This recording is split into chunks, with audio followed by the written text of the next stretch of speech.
profiter. Sur le service de santé des armées, plusieurs manières d'aider. Évidemment, la prise en charge de blessés dans des situations particulièrement complexes et difficiles, sur lesquelles, évidemment, on apporte un concours.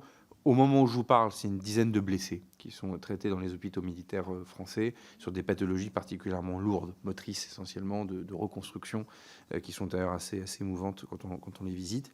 Le soutien médical à l'Ukraine, il passe aussi par la formation. On parle de formation sur plein de sujets, mais il faut aussi en parler, évidemment. Ça permet de parler aussi du retour d'expérience. Je suis député en cool sur... on a déjà un bon retour d'expérience, et pour cause. Barkhane. Et pour cause, l'exposition, nous sommes une armée d'emploi avec malheureusement des tués et des blessés.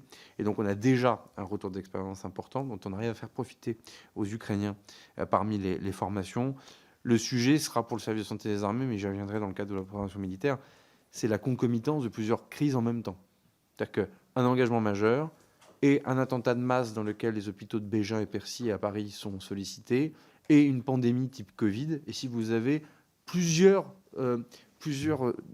enjeux ou crises en même temps. La concomitance des crises est un des sujets qui me préoccupe pour le service de santé des armées. Après, quand on prend les défis individuellement, il y a un engagement du SSA qui est absolument remarquable, et pour le coup, les choses sont bien tenues. Enfin, dans les sessions, j'en parle jamais, mais on a évidemment pratiquement cédé pour un demi-million d'euros de matériel de soins pour les combattants ukrainiens, parce qu'évidemment, là aussi, il n'y a pas de santé, en tout cas, il n'y a pas de soins de combat sans un certain nombre d'équipements spécifiques.